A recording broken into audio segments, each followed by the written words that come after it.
Big changes since the last time we talked. To what was that? December? Yeah, it I was think. December. Well, November, December leading up to the spectacular. Yeah. Yeah. We were talking vaguely about season 9 when it was coming back and some certain plans. Now everything is all systems go. Friday Night Titans is back, week 3 already. When we talked, it felt like kind of like a right off into the sunset, happy thing with John Roca retiring his character, and now things are back into full swing. Like this feels very cutthroat almost. What's been going on since we last talked? What's Oh, going dude, on with the show? dude, so much. It's funny because I think that now that we're able to get back into studio, and now that we're able to do what the show was originally intended for, and the last 2 years, like everybody else, we've just been confined to the virtual Zoom and Sky. That's never what the show was, and nobody's really was as interested to see people playing trivia on Zoom. And it's funny. I was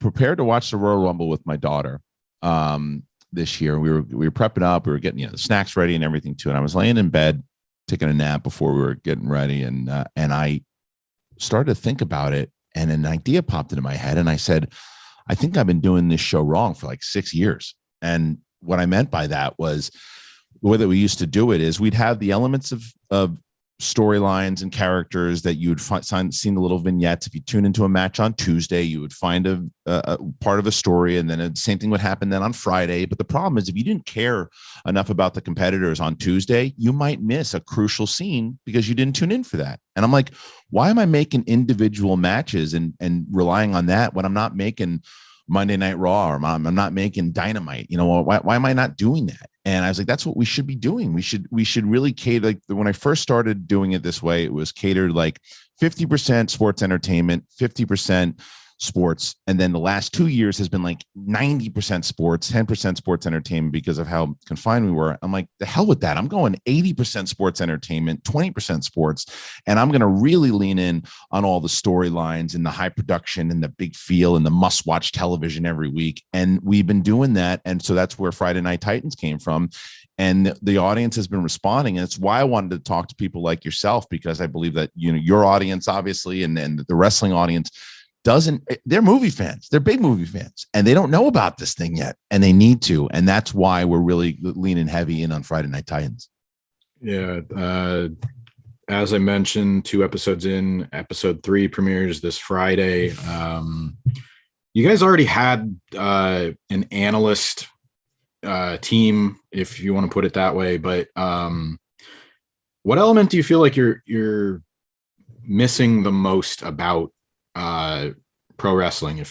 If you look at it in terms of like Friday Night Titans is kind of like the golden age of wrestling, and what do you feel like is missing most from wrestling right now as far as broadcast presentations? You're talking about what my opinion in it is. What do I think what wrestling's missing that you can bring back with Titans? Oh yeah, so that's a great question. So I'm glad you brought up like kind of golden era and attitude era. That's the stuff that people that were fans of that have been seeing in Friday Night Titans, and I love that. I mean, when I say that I wrote for WWE, it was there for like a month, but either way, it was like a crash course to go there, and I was there during the Attitude Era, and I was there like that was to me. There's the two significant ages for me. What I was really a big fan of was the Golden Era and Attitude, and that's absolutely you'll see that stuff in Titans. So I think it's funny because I was watching a little bit of Dynamite or the other day, and what I like what they're doing with when they're adding the records and what their record is inside of it, and like. And there is that element of the combination of the sport, and I don't know. I know that you guys cover this a lot, and it's kind of just been hammered down. But I am part of that old school mentality where I think that the talent should be able to have a beat of where they're supposed to go, but let them riff. let them riff. Like when just watch some video where there's like people that just don't get the script element of it and they miss their lines. It's just not as authentic. Like the stuff that they used to do back in the day when they would just let people go. That's one of the main things I think is missing, because it's like, I'm all for, look, we have a narrative. We know where we need to go, but like, let them go, let them show their personalities. Let them really see what's the inside of who they really are, and give them beats. And that's when the big personalities come out. When you say, hey, we need to get there, but let's see how you get us there. Some people haven't, some people don't. Yeah. I was just talking to somebody about this, and one thing I feel like you guys do is the roving reporter, so to speak, like Gene Okerlund and Todd Pettengill, and it's Sean Mooney nowadays almost feels like, and this is not a knock, but like it almost feels like the interviewer is there to like kick it to the wrestler, and then they almost like crop out and like focus the camera on the wrestler. Yeah. But back then it was like you played off of the interviewer, and it was very much like their segment too. They did as much work to get over the talent. I feel like you guys do that. But, you know, speaking about letting people riff and do what they want, like one name out there I feel like is doing that right now, Jade Cargill on AEW. Like when she first got there, people were saying she's green, she shouldn't be out there, she's in, you know, all this stuff. But they put her out there week after week and give her the reps, and she's getting better and better. Like she has somebody helping her along with Mark Sterling. And then you hear about Brian Danielson. It's been long enough. Sorry. But you keep hearing all those things, and then you see, like, you can actually see where she has a year in and she's getting better. And it's let somebody get out there, let them mess up, let them find out what works. Let the rhythms hit, man, because it's like because they have to just go on a script. And it's like, it's not, as you said, I don't want to insult and say, well, they're not actors. They're in, of course they are. But in a different way. It's not the same beast as hit that script. Don't mess that up. Hit those lines. That's not at least what I fell in love with back in the day. And the stuff that you let me try giving Roddy Piper a script. You know what I mean? Like that's the stuff that, like, as you're mentioning, there's these talent that you say, okay, let them fall a little bit, because because you know, as a creator and as a producer, to say they don't have it. They're not going to be able to maneuver around. They don't have the wits about them to be able to do it. If it's a matter of being shy, or if it's a matter of, just like you said, not being comfortable with it and being green, but they still have the juice, then like you said, let them fly. Like, so perfect example, our champion Marisol McKee, she was a fan of the show. She was just a fan, and she says that she's like this introvert. She's really, really talented. And so, as far as she told me, I wanted her manager to do the talking for her, and she's like, I want to give it a shot. So absolutely, give it a shot. And she cut a promo in front of 600 fans in Brooklyn, and she crushed it. I know her so well, so I knew I could see the nerves a little bit, but she improv'd a little bit. She hit her beats. She did what she had to do, and she moved on, and she got better and better. And then she hit one at Spectacular. And it's exactly what you're saying. You got to trust your talent. You got to trust the personalities of why you signed them in the first place. Well, why did you sign them? Did you sign them for the in-ring stuff, or did you sign them because they can get people in the seats, because they can have a good program with somebody else, go back and forth? And yeah, I definitely think they do more of that in AEW than they do in WWE, for sure. Anybody in particular you have your eye on that you're just really enjoying their work as of late? I mean, hard to say. MJF,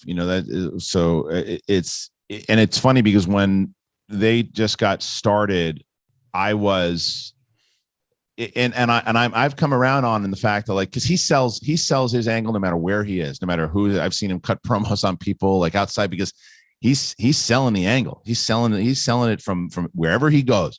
And I remember I saw something with a little girl, that video that went out, and he was cut, and I remember, all right, you can break it. You don't have to always be in it. And then I'm like, Iron Sheik and Hacksaw got in trouble because they broke it back in the day, and it's like, and I'm like, this guy's selling it old school, and he's doing what he's supposed to be doing. I think I had Booker T on my show and we were talking about it, and I asked him who he thought was the best right now, and he said the same.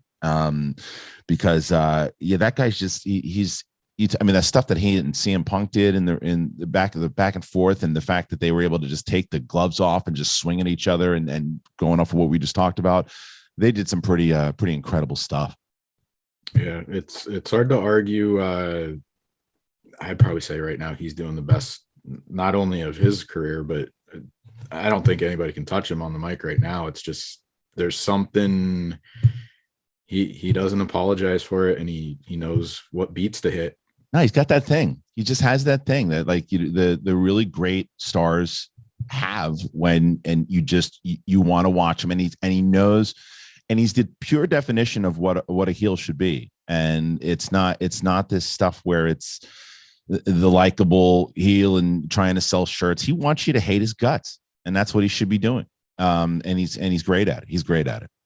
Yeah. Yeah, it's kind of funny, like how the whole cool heel thing evolved, and now you're getting old school heels, and people are like, oh no, you can't do that. And it's like, why not? Like, you need a little edge in wrestling. That's like most of us fell in love with it, because you had guys like that were like beating up the bad guy, not doing the right thing, not winking at the camera while they're being bad. It's yeah, it's like you blur those lines a little bit, and I think that's why. And that's what I love with our show. Because when we started, we were a trivia show that I had brought people that I knew in the movie space that were, whether they're Rotten Tomatoes or Nerdist, and they didn't really understand a lot of the kayfabe stuff and all that. They didn't understand a lot of it. But now, as the show's evolved, everybody understands it. We've got a bunch of new characters coming in, the greatest heel that we have right now is a guy named Chandru Dandapani, and he is just. He knows how to get heat, and I remember he had posted this picture on Twitter, and it was some of the legends of the game who are beloved, and he posted and said something kind of derogatory about them, and people lost their minds. But then the audience was still fighting with each other over it, because like, that's what he should be doing. He should be doing that. What are you talking about? And they're going back and forth, and he told me, he's like, this is my favorite comment I ever got from somebody who really got it. He pulled me aside and he's like, I'm worried. I'm like, what are you worried about? Don't worry about it. We took it off. He's like, no, I'm not worried about the post. I'm worried that I saw people defending me. He's like, I don't want anyone defending me, because if I hear cheers in the audience, it means I'm not doing my job. And I was like, he gets it. He gets it. And that's exactly what MJF gets it more than anything, anybody in a very long time. You mentioned you had Booker T on your show. I know you just had Frankie Kazarian on not too long ago too. Yeah. Is that and it's, if anybody wants to check it out, it's Kristian's channel. It's called The Big Thing. Any plans to make wrestling guests a regular thing, or is this? I'd love to. I want, absolutely. I mean, my thing is this. So I have two channels, and it's the Schmoedown, which is the where we have Friday Night Titans and all that, and where we're pushing stuff, and we want to get. I mean, Chris Jericho is part of our league. He's one of the competitors inside of the league. So having him involved more inside that is something we want to do for sure. But as far as having people on my channel is the Kristian Harloff channel, and I do pop culture stuff and reviews, and my show Big Thing is on Monday, Thursday, and Friday. And yeah, man, like I'm like kind of the sole producer of all that too. So while I'm working on the season, I'm working on that stuff. So it's just a matter of how and when. But if people were like, hey, we want so and so wants to come on and talk, like we had CM Punk on, one of the first guests that we had, and so yeah, I would have wrestlers on every week, every Monday, Thursday, and Friday. I would, if I could get some old school. I love talking about the business, so yeah, I would love to. Anything you want to preview that we can talk about for what's to come in episode 3 or this season? Any maybe guests popping up? Well, so a massive thing happening for episode 3. So Sam Levine, from whether Freaks and Geeks or Inglorious Bastards, he was one of the greatest competitors that we ever had in this game. He won 7 straight matches in a row. He won the singles championship. He won the teams championship. He defended both of those belts twice, and then he stepped away from the game. We did this big special where he stepped away, retired. He was kind of a lackadaisical commissioner in part of the storyline, but then he was a manager for 2 years, and he hadn't played a game in 4 years. Well, he got the bug again, and he got the itch, and he said he wanted to play. So he's playing, and he said his one stipulation was that if he came back, he'd want a number one contender match because he never lost the belts. And I said, absolutely, let's do it. So he's playing up against one of the finalists, and we had a big tournament last year, and this guy went 4-1 inside of the tournament. That is just simply known as the Barbarian, and he is it's him versus Sam Levine in a number one contender match, and the winner will face Marisol McKee, our champion, on the 25th in the pay-per-view for the championship. So Sam Levine has an opportunity, should he win, to get that championship back that he never lost 4 years ago. So it's a big thing. We've had a lot going on right now. Ethan Irwin, who is the president of Silver Pictures, Joel Silver's old company, he was like one of the most beloved figures that we had. He just turned heel and betrayed his old partner. He's making a run right now. He joined the Stars, which is kind of like our they're almost like our they're turning into like an NWO type faction. There's tons of factions, tons of turns. Like, I'm so glad that you mentioned those two eras when you were watching the show, because it's exactly what I was going for, the golden era and the attitude era. And I think that for wrestling fans, that's what I love. The wrestling fan is really, when they're watching it, they get it right away. So, did you get a chance to see the intro with the music, by the way? If you're not excited after seeing that intro, like, I don't know what's wrong with you, because that was just like it's like a rock concert right away. Yeah, didn't it feel like 97 Raw? Yeah, that was the goal. And my composer, David B, he's just so good. And I was like, hey, I want to go for that like old school kind of Nitro, Monday Night Raw feel, but like that that kind of rock that they had. And he said, what do you think about this? And I was like, you got it. And then our editor Aaron Wilhelm cut together a brilliant piece, and yeah, I'm very happy with it. And next you got to get like the logo blowing up in pyrotechnics. 100%. And I'm telling you, that's what I want to do. So my goal is that as I get the word out to more people like yourself and your audience and the wrestling fan, I want to get this to a place where I can then take, because we were doing live events a lot, but I want to take Titans on the road. I don't want to just take matches on the road anymore. I want to take the whole show on the road, similar to Raw. And so when people start checking it out and seeing like, oh, I get it, because it's the blend of movies and wrestling. And this is why for a long time I was trying to go and tell both the movie audience and the wrestling audience, but this is now I'm really, my wrestling fan is like, go after the wrestling fan. They're the ones who I really think the wrestling fan is the one who's really going to understand this the most, because they blend wrestling and movies together more than any other medium that I know. Yeah, and more often than not, I'm like, I don't want to say trapped in wrestling, but I'm like, hey, I would like to do something in that other field too. Like, we talk about John Cena, Batista, The Rock, like, yeah, go down the list, and it's like, oh yeah, they're in movies, and it's like, well, yeah, why not just kind of, sometimes I cover them.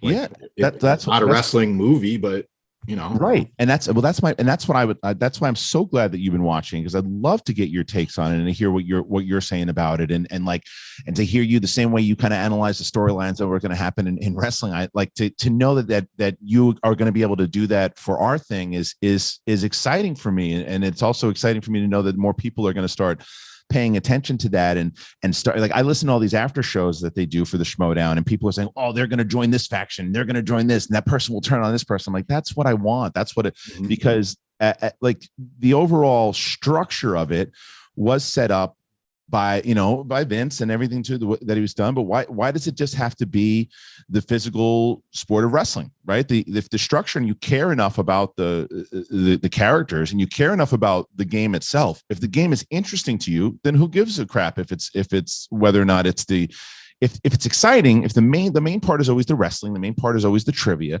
But if it's exciting for you to watch the game itself, then who cares if it's wrestling, or who cares if it's a game, as long as you're entertained from start to finish. Yeah, it's funny because it took me, and I think a lot of other people have the same argument, but it took me a very long time to kind of get to that place where I was like, this is my wrestling. This is what I want out.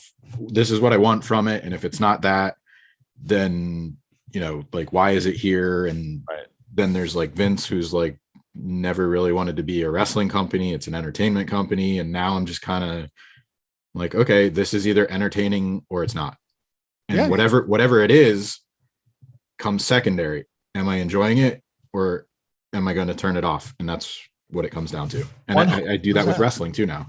Yeah, at 100%. You have to, because it's like, it's that, look, it's a good time to be a wrestling fan right now because you have so much of it on. And I think that both AEW and WWE scratch the itch of what you're looking for, right? And it just depends on what, as you just said, when you turn on the TV, then what are you looking for, and what's going to make you entertained, you know, and what product are you enjoying? So I always thought that it's just a better thing when there's two competing companies, because it gives you, as long as they're different, right? Like, and I think that was the big problem with WCW, is they started getting their own way back, you know, when it was, they both were significantly different at one point, but then they started to get the same, and then WWE just got so much better.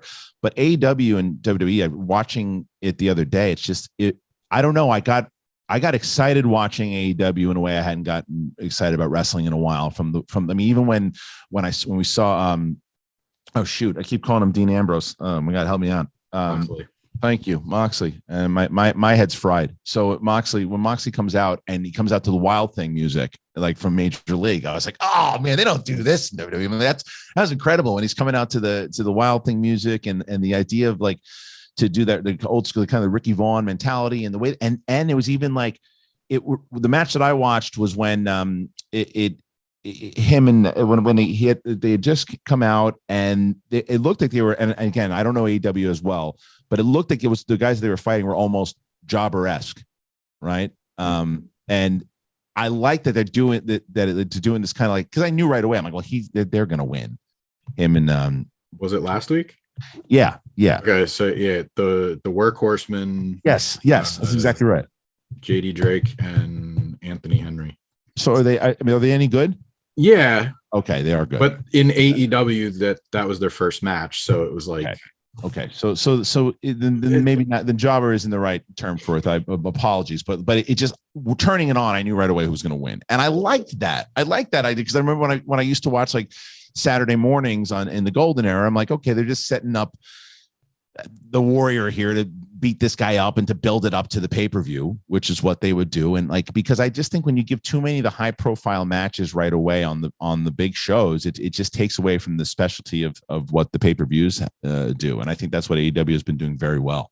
Yeah. Well, I mean, I appreciated the match for similar reasons. Like, that team means something to a certain audience, but in terms of an AEW audience, like they're brand new. So like, it's like, okay, you can almost see like, oh yeah, they're not going to beat these two guys that have been here, like the faces of the company. But I like how you kind of knew, like, if you know them beforehand, like you're going to get a good match. If you know that Moxley and Danielson are teaming up and they've been on this whole like violence kick, like you're going to get a fight.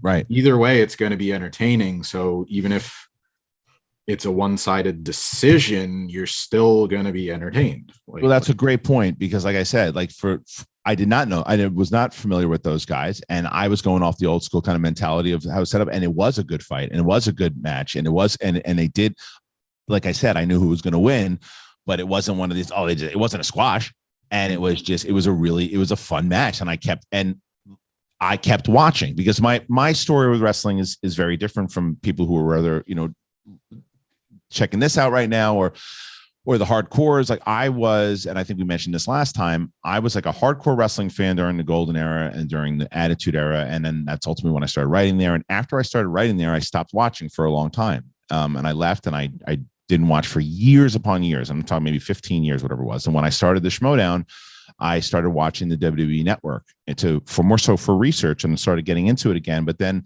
kind of fell off because it wasn't the same thing.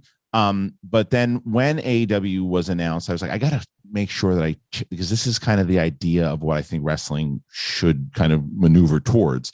And I told myself I was going to watch it more, and I haven't as much as I want to, but I have just made sure that I recorded again. I'm going to start kind of diving into it because I've just, I don't know. They're just doing some special stuff right now. Yeah. No, I would say you're starting at a good point. They didn't like completely reboot, but like they just had the pay-per-view. So like you can kind of get in and have an easy understanding of where things are going. Plus, I mean, it's hard to watch everything. Like, yeah, it is. WWE, AEW, Impact, New Japan, Ring of Honor. Well, Ring of Honor, we'll see what happens. Right. But you know, that's just naming those companies off the top of my head. Then there's indies, then there's your favorite guys, where they go. It's also because the internet was able to change stuff up tremendously. It's not there. The WWE is not the only game in town. And it's like, you know, people also want to follow like punk rock. Remember what happened with ECW back in the late 90s? Like people wanted to have that kind of other fun thing to have them besides just the big giant. And I think that that's what's absolutely happening now. And I do think, I mean, I'm not the only person to say it. I'd like to see a shift in WWE eventually. It's I don't know. There's something about it. Like the Royal Rumble was fun. But I didn't tune back into it since. My daughter will watch it when it comes on, but I'm not as into it as I was, you know, even in 2016, 2017 when I started watching again. I think I do think it needs a little bit of a shift, and I think that maybe what we were talking about earlier, it's just maybe they're just so used to their structure of the way that they do it now. But like I just want to see some. And maybe it's just me trying to nostalgia wise, but to see those kind of old stars, but maybe it's not though. Cause look at MJF, like we just talked about, like it's possible if you let I mean, look, Moxley's another example. Moxley, I think, is shining way more in AEW than he did in WWE, but, I don't know. I just, but you're right. There's just so much to watch now. It's so much that's out there. I think the easiest way to put it is it almost stopped being appointment TV for some people.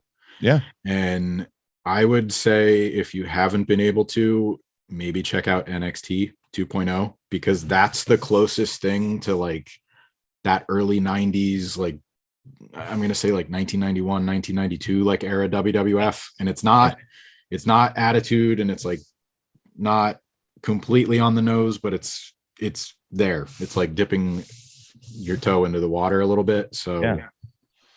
I'm glad you said that, because that's also then, and that's why we created Friday Night Titans, was because we want to, instead of what you just said reigned so true to me, where it's like it's not necessarily appointment television anymore. And that's how I started to feel some of the matches were. Like if I put two people on Tuesday, and if you're a Schmoedown fan, you're like, well, I don't know who that is. I'm not gonna watch that match, but I'll watch the one on Friday because I know that person.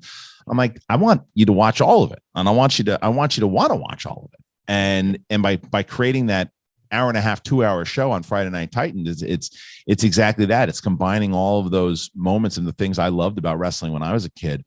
And that's one of my favorite comments that I see all the time now. Is like, this reminds me of like old school wrestling. And I was like, yes. I'm like, yes, that's what I want. That's exactly the kind of feeling. We have a moment coming up it's a few episodes from now, but there's like 2 or 3 moments that I'm definitely want to make sure that you watch it, because you're going to know there's something that I took from the past in wrestling, and it pops, and you're like, oh, that's that. Like, you'll know it right away when it happens, like a moment from the past. But and I'm giving that back to the wrestling community, borrowing. Okay. Homage. Yes. Yeah. Check it out every Friday, 7 p.m. Eastern, 4 p.m. Pacific. Friday Night Titans. Follow along on the Schmoedown channel, and then you guys have a Patreon for extra perks. Yeah. It's patreon.com/Schmoedown. Thanks very much for your time, man. It was good catching up. Anything in closing you want to get plugs in for quick? No, that's it, man. I definitely want to start hearing more. I'd love to hear more about what you're thinking about the show, because I respect your opinion very much so, and I would love to hear as you start to get into it, the angles and stuff. So I'll be paying attention to what you're saying about, for sure, because I want to know. You got to keep me on my toes. I appreciate that, and I will keep in touch. I'm looking forward to see what else happens, what comes up. Yeah. Awesome. Thank you, brother, man.